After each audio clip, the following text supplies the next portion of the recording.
السلام علیکم دوستوں، فلسطین کی تاریخ کے حوالے سے ہم نے پچھلی ویڈیو میں یہ جانا تھا کہ حضرت عمر رضی اللہ تعالی عنہ نے کیسے بیت المقدس کو فتح کیا اور رومیوں کو شکست دی، اور یہ بھی جانا تھا کہ حضرت عمر کی وفات کے بعد فلسطین پھر سے رومیوں کے زیر اثر آ گیا۔ آج کی اس ویڈیو میں ہم جانیں گے کہ کیسے سلطان صلاح الدین ایوبی نے رومیوں کو شکست دے کر بیت المقدس کو آزاد کروایا، اور ان کی وفات کے بعد سلطنت عثمانیہ نے فلسطین کو کیسے سنبھالے رکھا۔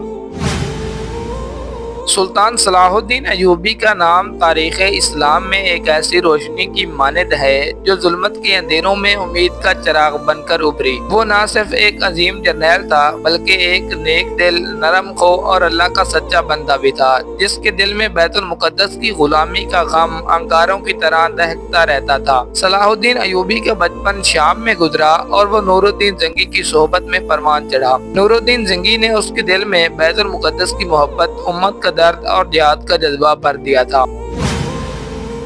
جب نور الدین زنگی کا انتقال ہوا تو صلاح الدین ایوبی نے اپنی سیاسی سوجھ بوجھ، بہادری اور اخلاق کے ذریعے مصر اور شام کو متحد کیا اور خلافت عباسیہ کی نامزدگی سے مسلمانوں کو ایک پرچم تلے جمع کر لیا۔ صلاح الدین ایوبی جانتا تھا کہ اگر امت بکھری رہی تو کبھی بیت المقدس آزاد نہ ہو سکے گا۔ وہ برسوں تک صلیبیوں سے لڑتا رہا، ان کے قلعے گراتا رہا اور ان کی سازشوں کو ناکام بناتا رہا۔ ان کی سب سے بڑی فتح 1187 میں میدان حطین کی جنگ تھی، جہاں اس نے صلیبیوں کی بڑی فوج کو شکست دے کر ان کے اہم کمانڈر کو قید کر لیا۔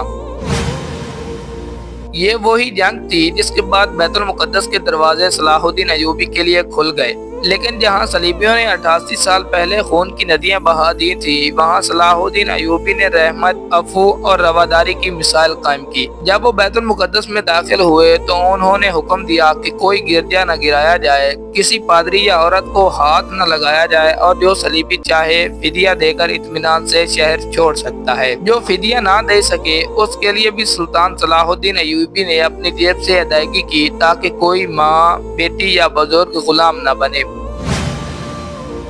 مسجد اقصیٰ کو دوبارہ پاک کیا گیا، وہاں اذان کی آواز گونجی، قرآن کی تلاوت ہونے لگی اور برسوں سال بعد وہ زمین پھر سے سجدوں سے آشنا ہوئی۔ صلیبیوں کے ظلم کے بعد مسلمانوں کے کردار نے دنیا کو دکھایا کہ دین اسلام کی بنیاد کیا ہے۔ صلاح الدین ایوبی نے نہ صرف بیت المقدس کو آزاد کرایا بلکہ امت مسلمہ کو عزت، اتحاد اور انصاف کا سبق بھی دیا۔ لیکن صلیبی طاقتیں خاموش نہیں رہیں، وہ بار بار بیت المقدس پر حملے کی کوشش کرتی رہیں۔ اگلے کئی سالوں تک فلسطین ایک میدان جنگ بنا رہا، لیکن صلاح الدین ایوبی کے بعد وہ جذبہ، وہ قیادت اور وہ اتحاد قائم نہ رہ سکا جو امت مسلمہ کو ایک جسم کی مانند بنا دیتی۔ اسی کمزوری سے فائدہ اٹھا کر یورپی طاقتیں، خاص طور پر برطانیہ اور فرانس، آنے والی صدیوں میں اس سرزمین پر اپنی نظریں گاڑتی رہیں۔ خلافت عثمانیہ کا دور فلسطین کی تاریخ میں ایک ایسا طویل اور نسبتاً پرامن دور تھا جس نے اس مقدس سرزمین کو صلیبیوں کی خون ریز جنگوں اور یورپی سازشوں سے بچا کر ایک عرصے تک امن کا گہوارہ بنائے رکھا۔ 1516 میں عثمانی سلطان سلیم اول نے فلسطین کو اپنی سلطنت میں شامل کر لیا۔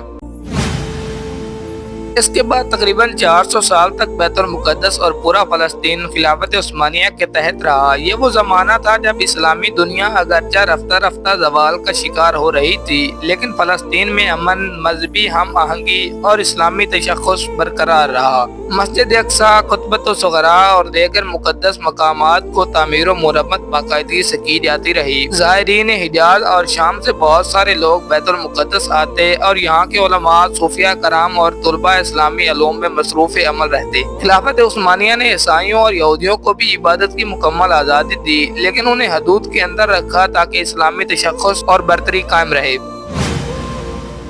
بیت المقدس کی فضا میں اذانوں کی گونج، جمعہ کے خطبات، رمضان کی رونقیں اور عید کی نمازیں اس بات کی گواہی دیتی تھیں کہ یہ شہر امت مسلمہ کے دل کی دھڑکن ہے۔ لیکن اسی دور کے آخر میں یورپی طاقتیں، بالخصوص برطانیہ اور فرانس، خلافت عثمانیہ کو کمزور کرنے کے منصوبے بنانے لگیں۔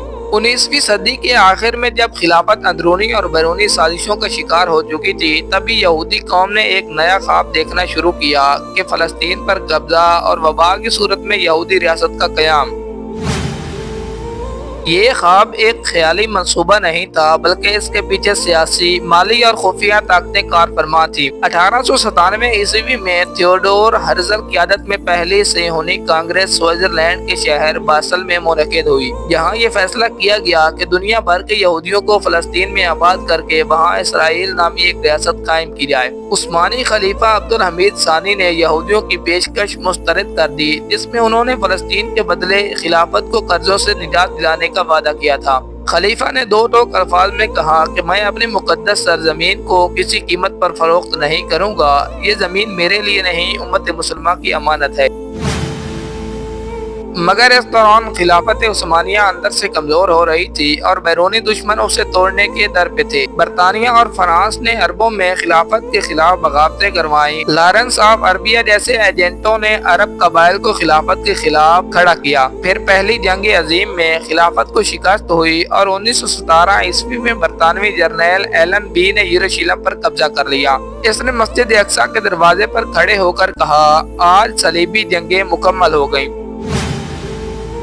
یہ اعلان اس بات کا ثبوت تھا کہ برطانیہ بیت المقدس پر قبضے کو محض جنگی کامیابی نہیں بلکہ صلیبی انتظام کی تکمیل سمجھتا تھا۔ اسی سال برطانیہ کے وزیر خارجہ بلفور نے بلفور ڈکلیریشن جاری کیا، جس میں یہ اعلان کیا گیا کہ فلسطین کی سرزمین پر یہودیوں کے لیے ایک قومی وطن قائم کیا جائے گا۔ یہ اعلان فلسطینی مسلمانوں کے لیے قیامت سے کم نہ تھا۔